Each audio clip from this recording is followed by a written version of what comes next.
that constitution only applies to the government. Right? So that is the basic premise, that constitution applies only against the government, and it is not applicable on private conduct. But the case is not like private conduct could not be regulated. So that what we have discussed yesterday. So today we'll be giving you the brief overview what we have started yesterday, and will continue today. Okay, so now the next thing what we're going to discuss today, we have talked about this in the last lecture as well. Like we are talking about this state action doctrine and the two exceptions over here. I have received a chat box. I have received a text in the chat box saying that whether these recordings will be made available or not.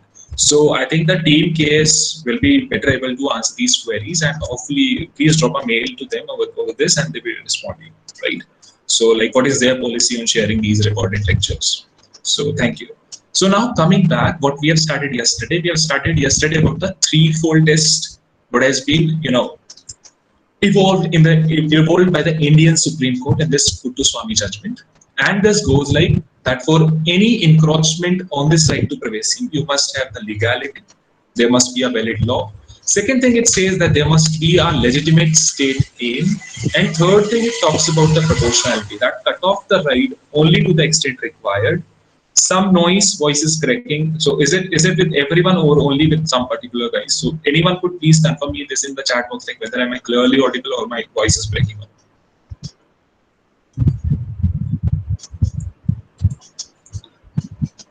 Sony, could you please confirm me? Sony Moria actually over there. Like, am I clearly audible or not? Clearly audible, sir. Okay. So that could be network issue at your end. Sorry about that. Now coming further, that we have talked about these level of, these threefold test in the Indian Constitution, and which appears by the Indian Supreme Court. And this appears very similar what has been, provided by the United States Supreme Court. And United States Supreme Court provides us three kind of tests. There are some disturbances in the middle. All right. So please, if it happens again, please let me know. I will definitely look into and check my internet again. Now, we're going to talk about these three levels of scrutiny by the United States Supreme Court. The first, it talks about the rational basis review, that what you have studied yesterday. That rational basis review, it is usually differential to the government. It is government who actually wins, and there is a presence of any legitimate goal, any legitimate government purpose, right?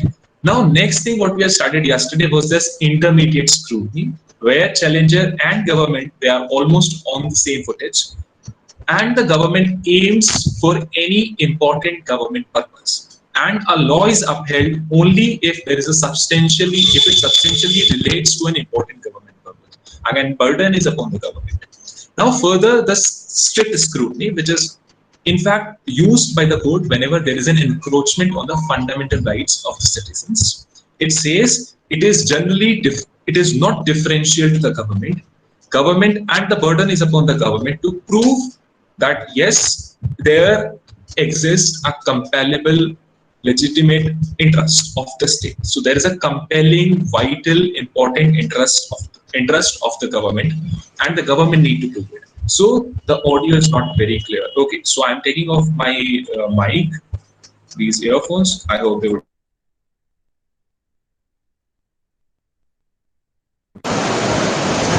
I hope it would be better.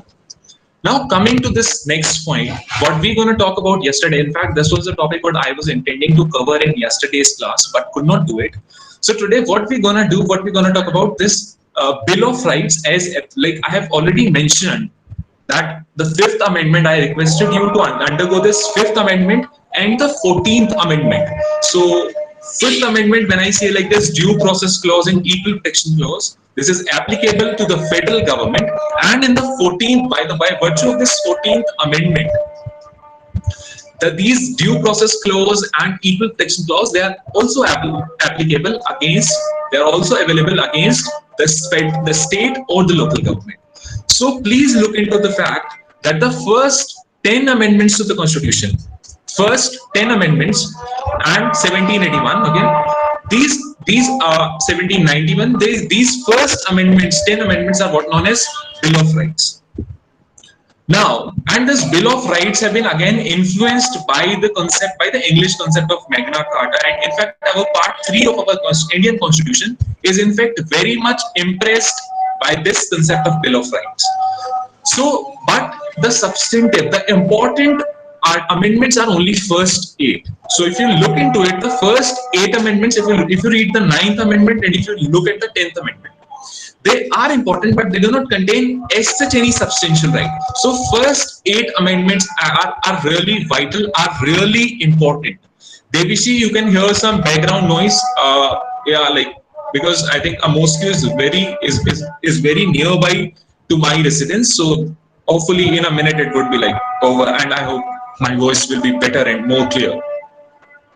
Now, as far as this 9th Amendment goes, okay, so we can wait for like a minute and then we will continue, okay? Just waiting for a minute, like, let it be shown.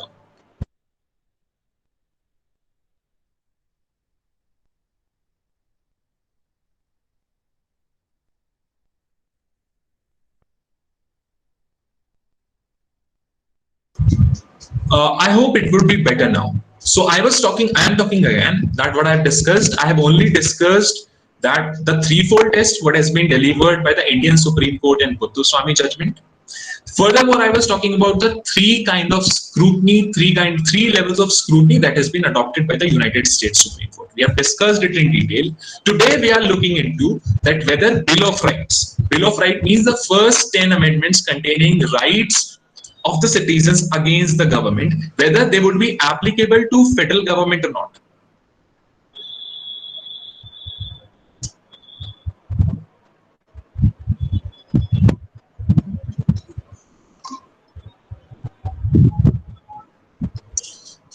So I would be discussing like whether it would be available against federal government or not. So I say, if you look at the 9th Amendment, it says like certain rights. So you need to look into the 9th Amendment and 10th Amendment. They are not very vital. So you need to understand it. They are not very vital because if you read it 9th Amendment, in fact, we'll be discussing this in a bit of detail. It says like because certain rights have been enumerated in the Constitution, this does not mean that the existing rights of the citizen have been taken up. So that again has been a very famous concept that has been introduced by Madison in this US Constitution, that says because certain rights have been provided, certain rights have been explicitly provided under the Constitution, this does not mean that the other rights already existing in the society have been taken up. So this what indicates like natural, about the natural rights. That because certain rights have been provided under the Constitution, this does not mean that your natural rights could be taken away. And a very similar line of argument, if you read this ADM Jabalpur versus Sifkant Shukla and the dissenting opinion of then Justice HR Khanna, you would read that. That's the very same line. It says that Constitution is not the only origin of rights of citizen. So this is very important. So I request you to lay some emphasis, like though this does not appear to be of very high importance, but you must go for a superficial reading of this 9th Amendment. Furthermore, now coming to the 10th Amendment, the 10th Amendment is very simple. It says all the residuary powers, it would lie with the states and the citizens and the people respectively. So that's very important. Like what the Constitution is only, the US Constitution is merely regulating or is merely, developing the federal, the governmental structure at the federal level, not at the state level. That what we discussed yesterday as well, that in United States, each state has its own constitution. So that's very important. Now coming to the point, this is what known as incorporation of Bill of Rights. So you may please note it down, that incorporation of Bill of Rights. And incorporation of Bill of Rights is a concept like whether the Bill of Rights, because they have been provided in the United States Constitution, because they have been provided in the federal, because they have been provided in the federal Constitution, I would say it. So whether these rights, whether these Bill of Rights, are they also available against the state or the local government? So that's an important question. So now there have been two theories, namely, I would give you the idea about it. These are the two theories, namely this complete incorporatist and selective incorporation. There have been two theories. First is total incorporation, and second is selective incorporation. So please note it down. Like this theory of incorporation under the United States Constitution, there are two theories, namely selective incorporation and total incorporation. Now, this is abundantly clear from these terminologies. Like whenever I say total incorporation, it means all the Bill of Rights is available against the state government or the local government, right? So that's the concept of total incorporation.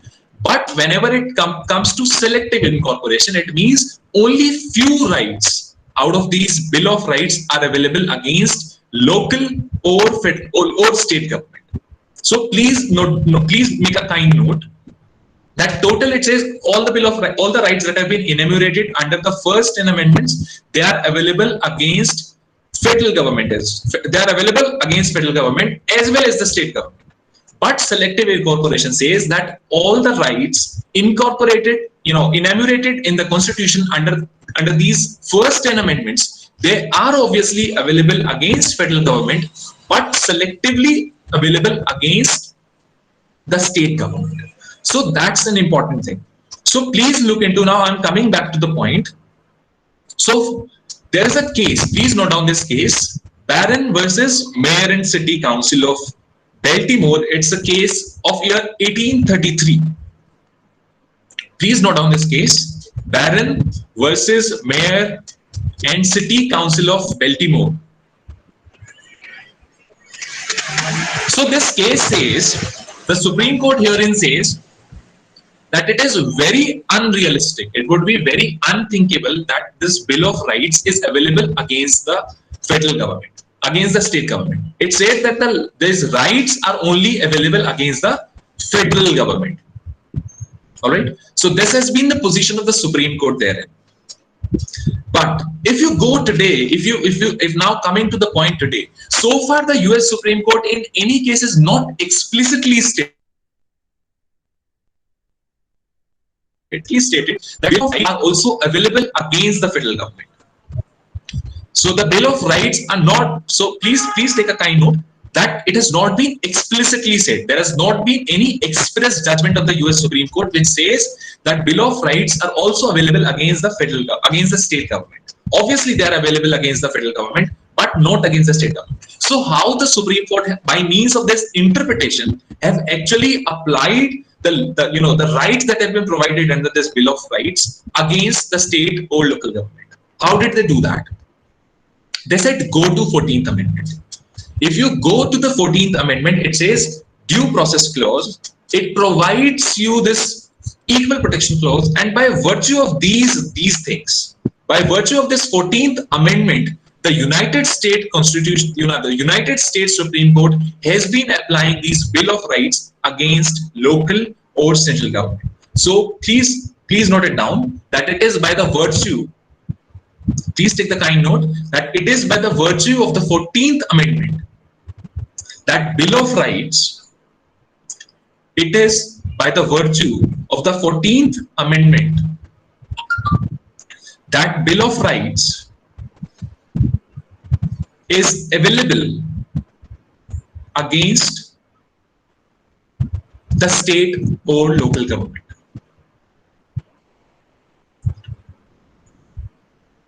So now what is the position therein? The position of the law is like the Supreme Court has never explicitly said that these would, okay, I should repeat. I am saying that by the virtue of the 14th Amendment, the Bill of Rights are also available against the state or local government.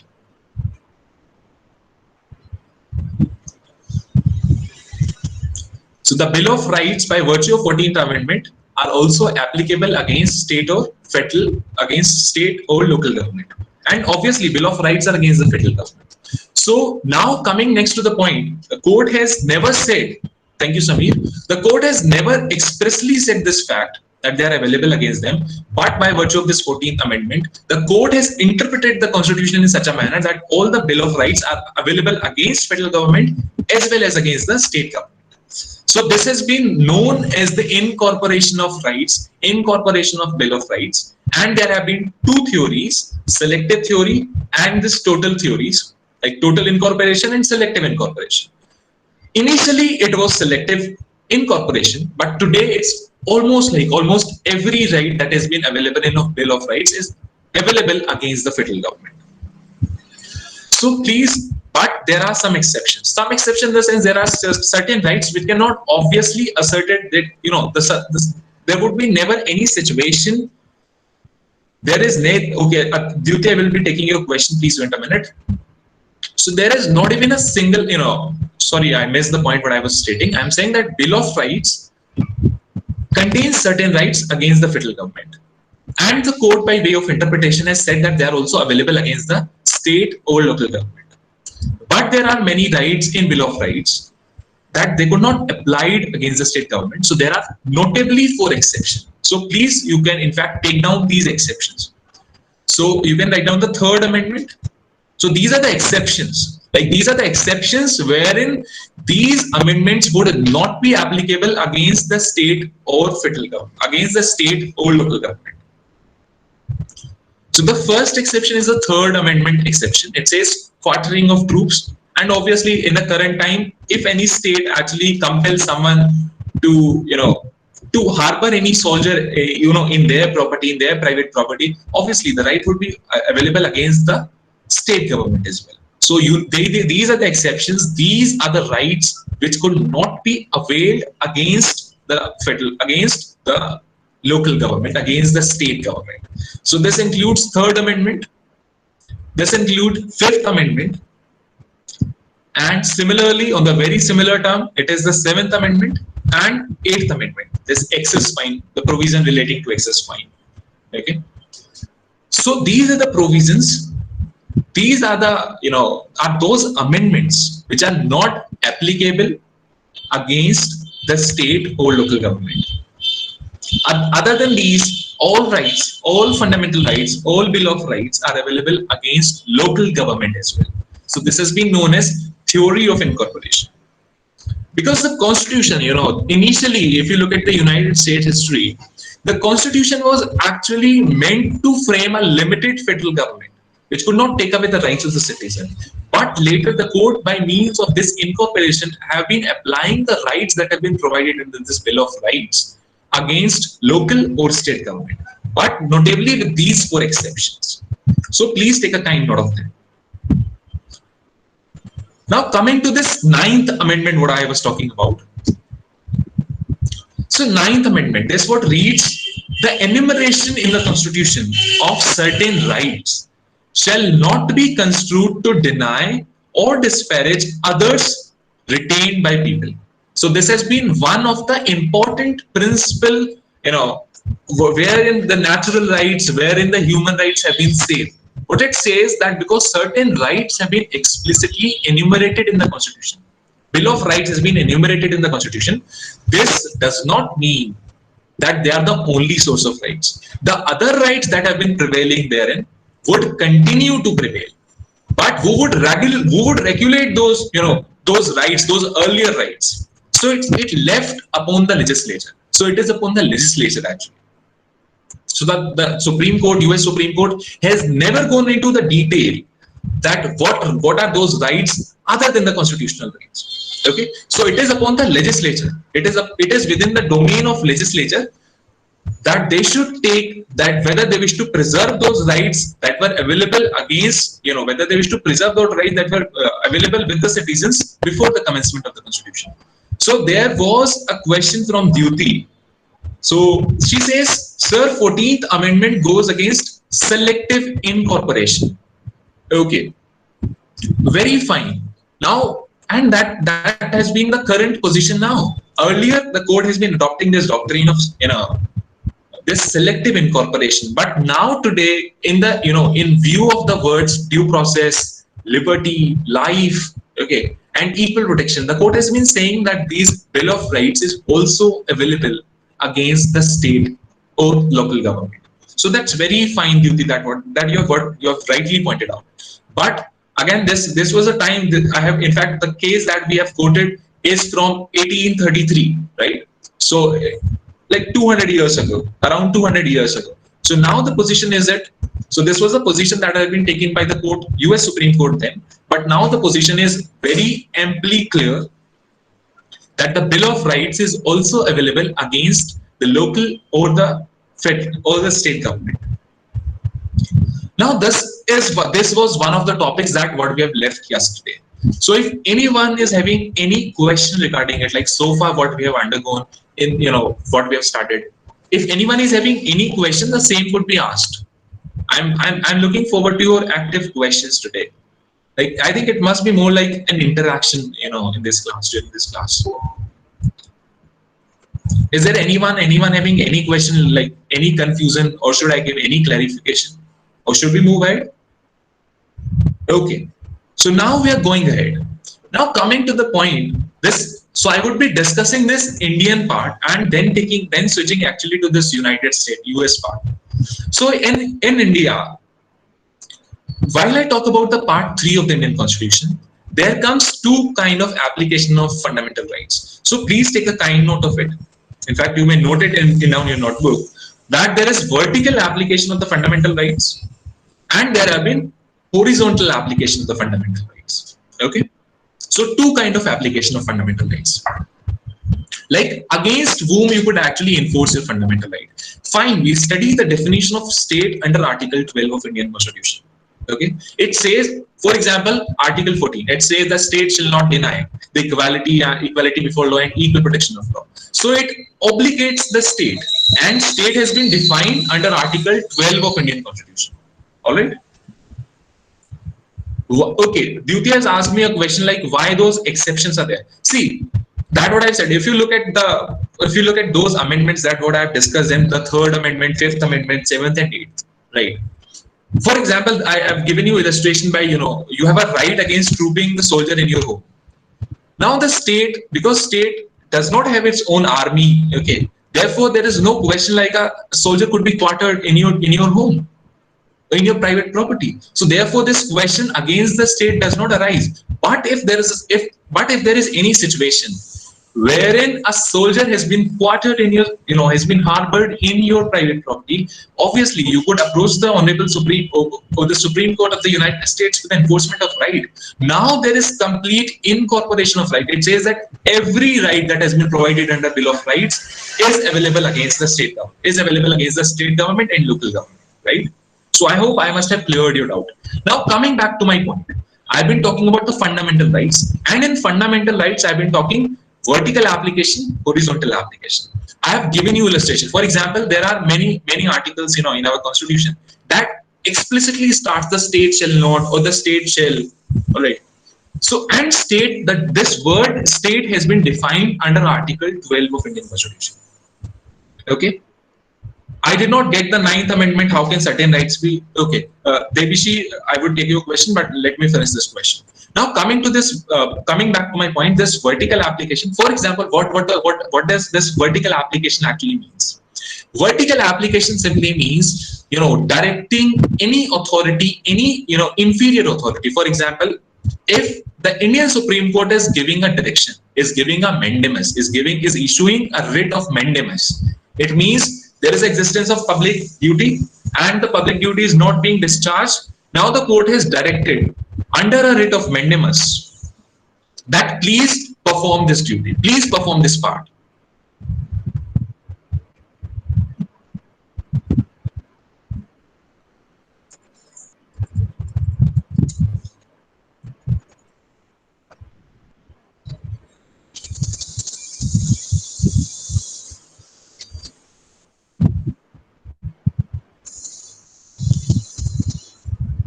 Yeah, I lost the connection. I'm really sorry about that. Okay. It is not even being presented. Fine. Now coming back to my point. Please just give me a minute. One minute. Okay. Fine. It is visible on your screen now. So vertical application, it says, the writs, the rights could be enforced against the governmental bodies only. So this is what known as vertical application of fundamental rights. Now coming to this horizontal application of fundamental rights, it says that the rights are available against the state actors as well as against the non-state actors. That means the rights are also available against the private actors. For example, if I talk about this right would have been enumerated under 15.2. 15.2 of the Indian Constitution. I've been talking about the Indian Constitution. So look at this 15.2. It says like nobody shall be only on the basis of his caste, creed, color, sex. He would not be prohibited to enter any public place of worship or entertainment. So this what actually this indicates that this right applies horizontally. It applies on state as well as on non-state actors. It means it is also applicable on private bodies. For example, this abolition of untouchability, Article 17. This right could be availed against the state and also against the non-state actor. For example, how it could be availed against the state. You must recall this Sabarimala case, wherein the court said that this, the known entry of women in the temple, in the Sabarimala temple, could be equated with the practice of untouchability, and has been prohibited under the constitution, has been abolished under the constitution, and cannot be continued by the state actors. Okay, so please look into like this Article 15 to Article 17. They all are available against the state as well as against the non-state actor. Similarly, when it comes to 23, human trafficking and this begari, forced labor, okay, that right is indifferential, whether it be government or whether it be a private actor, available against both. So please note down these 4 exceptions under the Indian Constitution, notably 4 to 5 exceptions. That these are the articles which are available against the state as well as against the private individuals, private actors. Similarly, this Article 24, child labor, it is also available against the state as well as the private entities. Now this 21, okay, so 21 is, for example, this says that you have a right to education, like you have a right to primary education. Now coming to the point, if you look at this RTE Act 2009, this Right to Education Act 2009, you must have seen the government has mandated this 25% quota to EWS children, okay, economic weaker sections, children who belongs to this EWS category, they are provided free education in private institutions as well. So this is somewhere a tenant, okay, this is not completely available against the private entities, but if you belong to EWS and you have been allotted a seat and the school is still not admitting, your claim is not admitting, is not providing you this EWS seat, obviously you could approach to the Supreme Court, you could approach to the High Court for enforcement of this right. Now, as far as this question is, my screen is not visible. I would request anyone else to please confirm like whether my screen is visible or not. Sony, if possible, please inform me whether it is visible or not. Minakshi has written like my screen is not visible. Is it so? No, sir, it is visible. Not visible. No, it is not. Okay, sorry. Please just give me a minute. I need.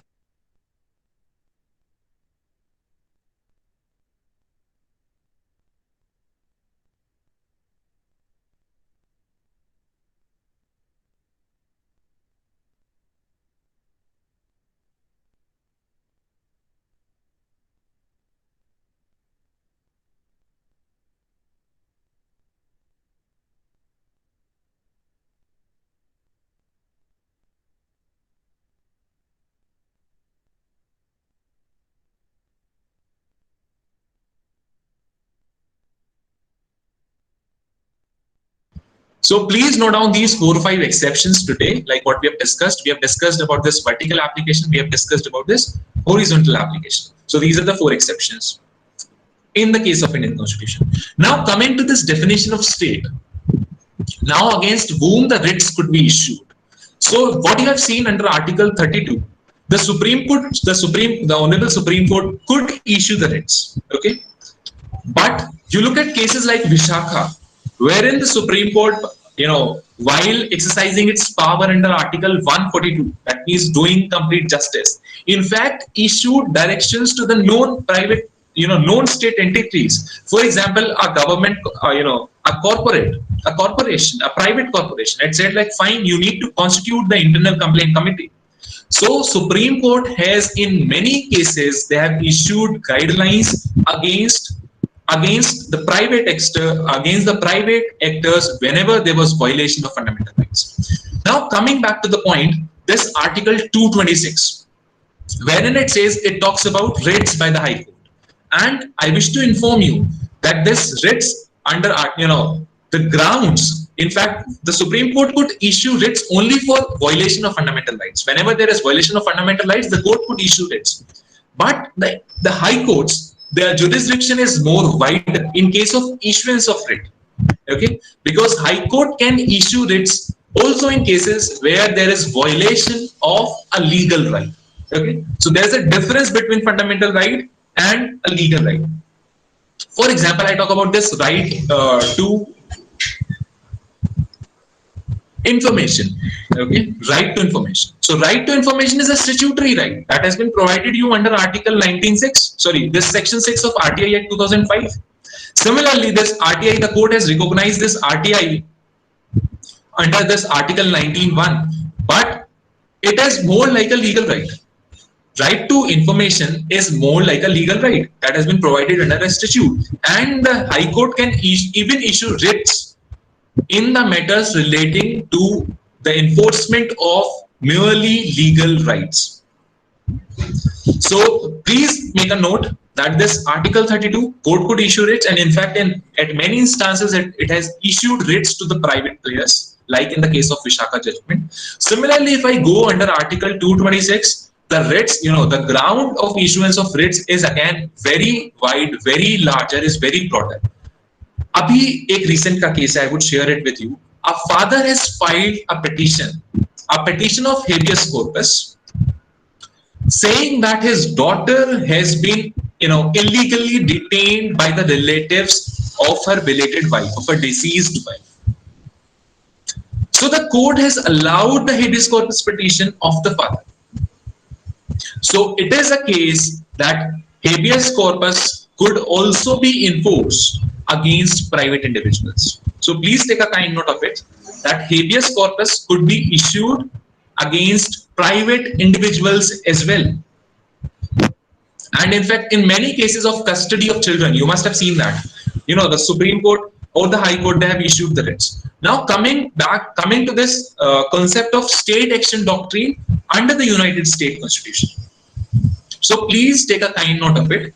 Yesterday what we have discussed, that the Constitution is only applicable against the state actors. The Constitution does not apply against the private actors. It does not. The Constitution only regulates the state conduct. The Constitution does not regulate the private conduct. Now we are switching to the United States Constitution. Please take a kind note that now state action doctrine comes into picture. It says, and in fact, I remember I shared with you with this class that there are two notable exceptions. The first exception being the public function exception, and the second exception being this entanglement exception. So we will be discussing both of these exceptions today at length with the help of case laws. Now coming to this state action doctrine, and in fact, if you read Article 12 under the Indian Constitution, and there is a very famous case, this Shetty versus Airport Authority of India. I don't remember the exact name, but that's a very notable case under Article 12 of Indian Constitution. Now coming to the very similar line, there is a state action doctrine. For example, if there is any public university means that has been funded entirely by the government fund, has been established under the statute of any legislature or of the Congress. So if there is any public university, and the public university intends to remove a student, intends to expel a student from the university, so it is a must that they must follow the due procedure. And whenever I say due procedure, I mean there must be a notice, there must be a hearing. That what you have seen in the administrative law, if I'm talking in this Indian perspective. So whenever, for example, there is a public school, okay, and school actually wish to check, it wished to conduct a search in my bag, okay. Therefore, because it is a public school, it need to follow the Fourth Amendment. Okay, and what Fourth Amendment says? It says that if you need to search any student bag or locker, you must follow the procedure. You must follow the all such procedure, all such means that are consistent with the Constitution. So it's very amply clear that the Constitution is only applicable against the state actors. Now, what does this mean? This does not mean that private conduct could not be regulated, but private conduct could be regulated by making of or ordinary laws or ordinary legislation. So, for example, yesterday what we have talked about this a judgment of the United States Supreme Court, wherein it said that discrimination on the basis of sexual orientation is a discrimination on the it is a discrimination which is included in the sexual discrimination. Okay. Again, I repeat what I'm saying. I'm saying any discrimination on the basis of sexual orientation is included within this definition, within the definition of sexual, sexual discrimination or discrimination on the basis of sex. Now, quote, and therein the I'm this Title 7. What we have yesterday. In fact, you must have seen the PPT of yesterday that was shared with you. That this Title 7. So Title 7 is this Civil Rights Act of 1964. This is what? This is a law. This is a federal law. This is a law that has been made by the Congress. So private, and it is applicable against all. It is applicable to it is obviously applicable against the conduct of private actors. So the Constitution is limited to, but the Constitution is only limited to regulate the conduct of public bodies, only the governmental bodies, and it is not intended to regulate the conduct of private bodies by the Constitution says that private conduct cannot be regulated, and the private conduct could be regulated only by the means of legislature. So what I have given you two illustrations here. The first illustration, it says, for example, a university which says that you cannot speak. University wish to curtail your First Amendment rights. Okay. First Amendment right means your right to speech, freedom of speech and expression. So it says that any public university would have to meet immediate or strict scrutiny, like on the basis of the restriction that it could be challenged in the court of law. But if you are enrolled in any private university, your conduct could not be governed, could not be regulated by the Constitution. So therefore, your speech could be restricted in a private university. Similarly, what you have seen in the Indian universities as well. Whenever a student is required to be expelled from the university, issuance of show cause notice, issuance of this substance, there have been two, substantive due procedure and procedure, whatever we say, this substantive due process, okay, and procedural due process. Please go, I would suggest you to read them a bit, like what is this substantive due process and this procedural due process, okay. So what it says that whenever any state actor wish to expel a student or wish to curtail the rights of citizens, it must do in a manner that confirms with the Constitution, that confirms with the with the language of the Constitution. So that's very important. Now coming further, why this is applicable? So yesterday we have discussed that this equal protection clause and this due process clause, this has been found under amendment, Fifth Amendment, and as it is applicable against the federal government under the Fifth Amendment, and it is applicable against the federal government, against the state government or local government under the 14th Amendment. And that's what we have studied in detail today about this theory of incorporation of rights. So Constitution applies only to the government and its official. There are two important amendments here, the Fifth Amendment and the 14th Amendment, which provides for a due process clause, which talks about the principle of natural justice. It talks about a notice and a hearing before making out the decision. So these are the two important things that must be taken today. Now coming to this state action doctrine, this further goes like legislature at all levels can enact statutes that could regulate the private behavior. So what it is saying that what could not be regulated by the Constitution could be regulated by the legislation of federal, of the federal, of the Congress or the state legislature. For example, what we have studied today, yesterday, this Civil Right Act of 1964, which says private employers cannot discriminate on the basis of race or sex.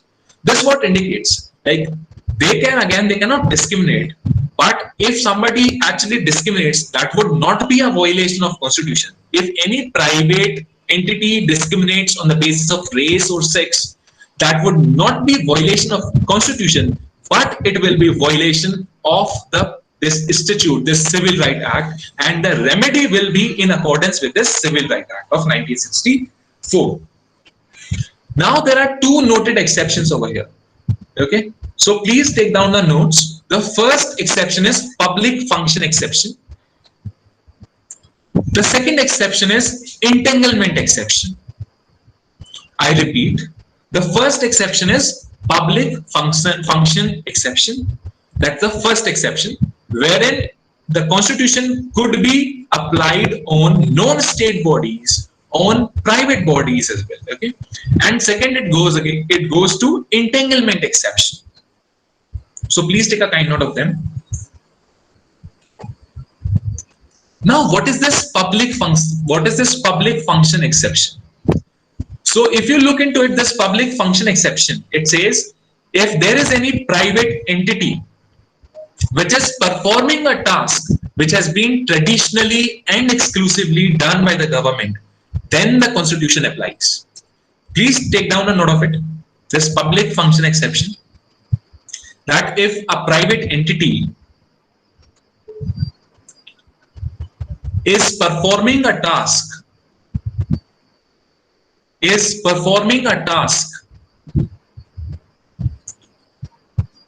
which has been traditionally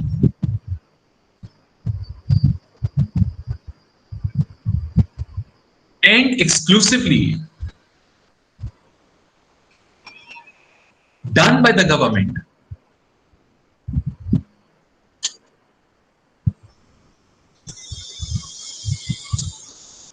then the Constitution applies.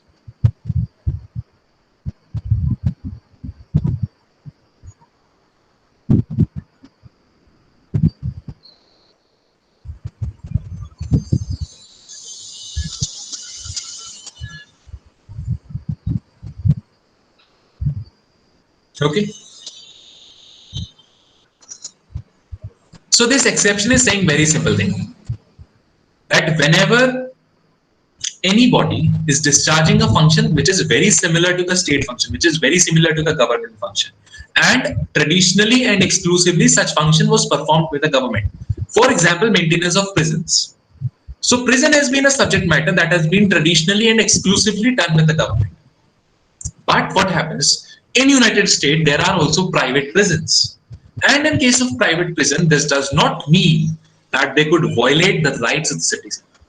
The Supreme Court over there has said in its interpretation, in its judgment, that private conduct in such case would be also bound by the Constitution. Because the function they are performing is a public function. And the government, by means of privatization, cannot run away from its obligation to respect the rights of citizens. In fact, we will be studying two very interesting judgments over today. So please understand this concept. With the help, you could write a very simple example like a private prison. So a private prison cannot violate your right only because saying that because it is a private body and Constitution does not apply to it. The Constitution would be applicable to it because it is performing such an important function that has been traditionally and exclusively done by the government. So now write down the first case. The first case is Marsh versus Alabama. This is a case of year 1946. Please write down this first case. Like this is mid 1940s case. So there have, okay, please write down the case. Marsh versus Alabama. This is a case of year 1946.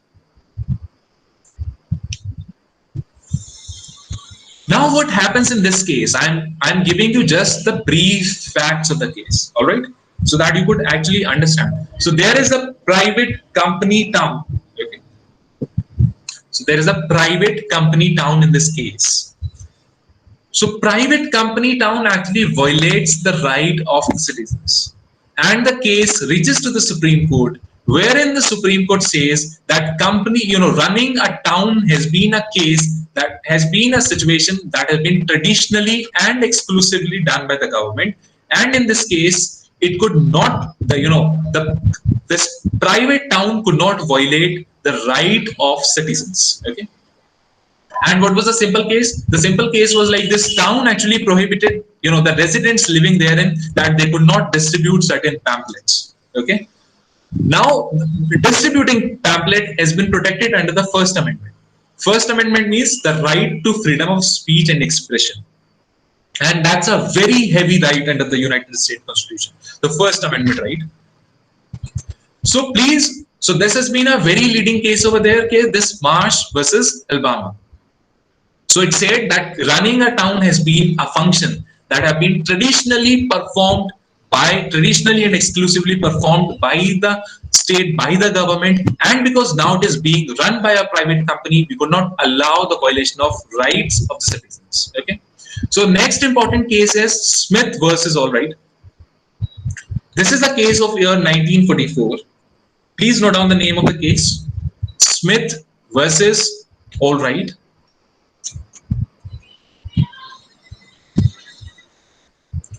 So this is a case of the Texas state. Okay. Now what Texas did over there, Texas actually refused to allow African Americans to vote. Okay. It refused the voting right to African American. And yesterday we have started, I think it's 15th Amendment, this right to vote. Okay.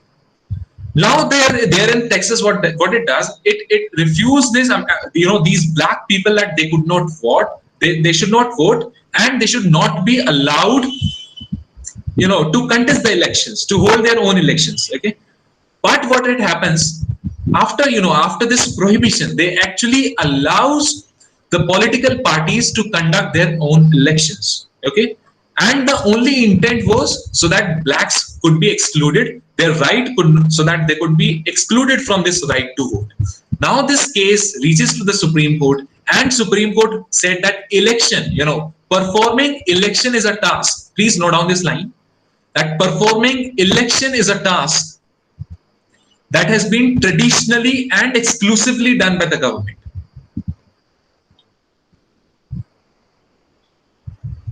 Election is a task that has been traditionally and exclusively done by the government.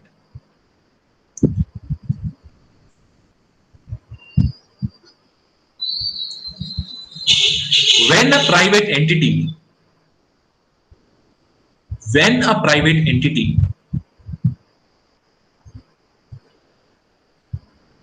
does it, it has to comply. It has to comply with the Constitution.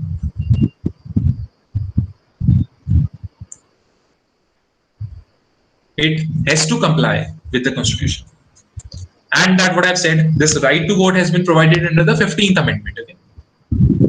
So there has been this violation of 15th Amendment because you are not enfranchising the black, you are excluding them, but you are allowing the political parties to undertake their own elections. Okay, so what cannot be done directly, that's a very famous doctrine, must not also be done indirectly. Okay, because some private entities has stepped into the shoes of the government, has stepped into the function that have been traditionally and exclusively done by the government, does not mean that the rights of citizens could be violated. So these are the two important cases over there. And the third case, what we have already discussed about the private prisons, that's a very shining illustration wherein we can explain that because private prisons are being regulated or being maintained by private entities does not mean that the right of the citizens could be curtailed. So this was the first exception to this doctrine of state action. So any confusion or clarification questions so far? Then we will moving ahead to the next exception. So far, any questions? I would like to receive questions over there. Now, there has been one question that have been asked. Okay, we will be discussing in the end of the class. I have noted down the question of, I couldn't recall the name of the participant.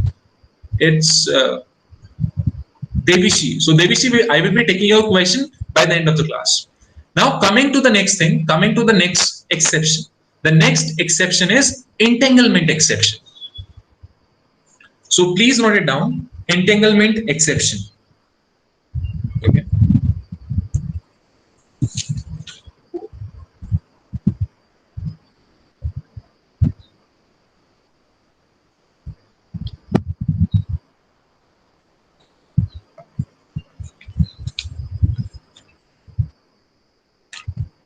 So entanglement exception, I am reading it.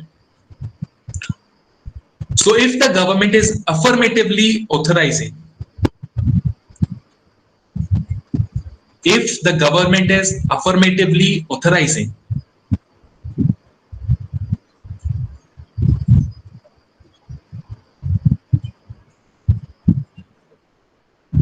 encouraging, facilitating, encouraging, facilitating unconstitutional conduct, the Constitution applies. The Constitution applies. All right. So it says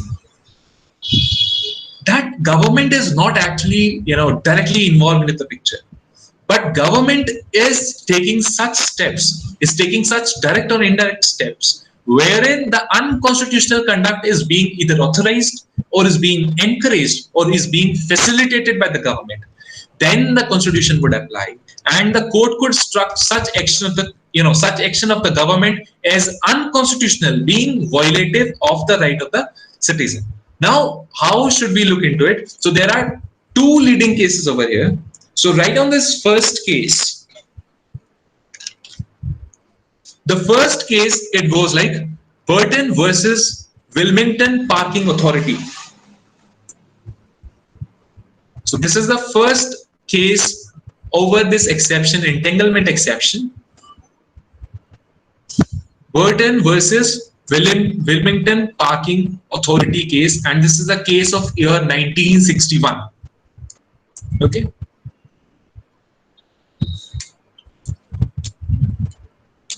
So please write down the facts. I'm only dictating 2 lines. So in 2 lines we will finish it. So the restaurant in question,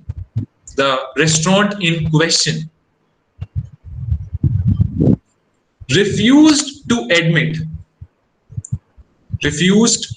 admit African American customers. The restaurant in question refused to admit or serve African American customers. So what happens in this case, there is a restaurant, and the restaurant has been built on over the land that has been leased to it by the government. Okay, and such restaurant says that we would not be serving the black customers. Now the case goes to the Supreme Court, and Supreme Court says that if any such lessee discriminates, then the government must exclude him. And it says that if any such person, if any such restaurant to whom land has been leased, such conduct must be held. There is a sufficient entanglement over here, and such action must be held unconstitutional, because in such cases the Constitution would apply. So what happens over here? So please write down more line. Okay. So that's a simple line, that if government leases space,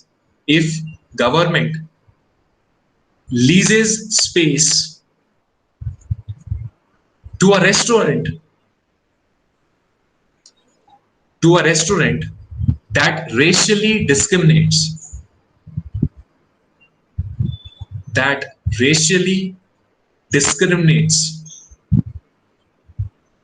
it is an indirect entanglement of the government. It is an indirect entanglement. It is an indirect entanglement of the government,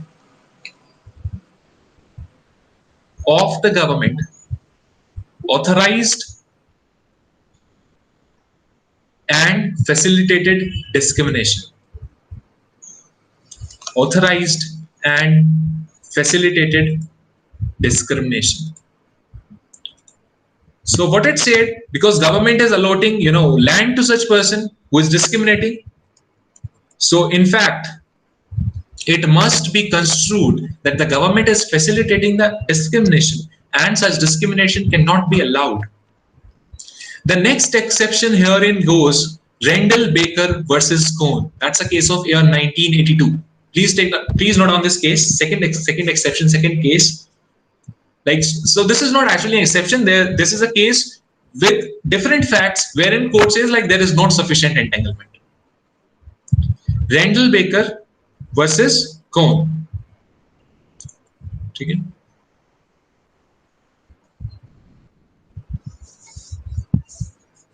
So please write down a simple line. Then we will be discussing about the facts. That government subsidy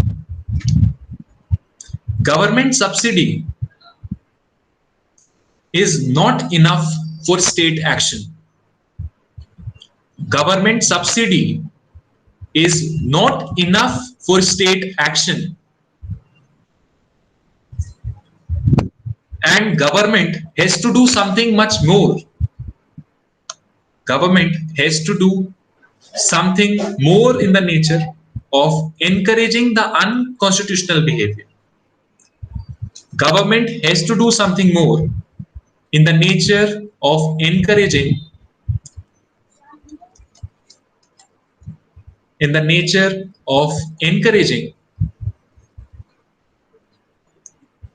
the unconstitutional behavior.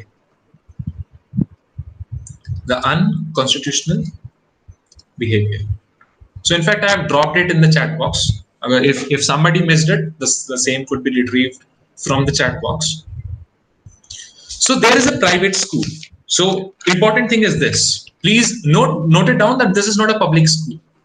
This is a private school, but funded 99% by the government. And in this school, a set of teachers actually criticizes the principal, the conduct of the principal, and principal fires them. Okay. Now these teachers, they filed the case before the US Supreme Court saying that there is a sufficient government entanglement because government is actually substantially 99% funding it. Therefore, the Constitution must apply. Constitution must apply. That means the First Amendment must apply. First Amendment apply. That means that indicates that they have a right of this freedom of speech and expression. Okay. So the court actually declined their request.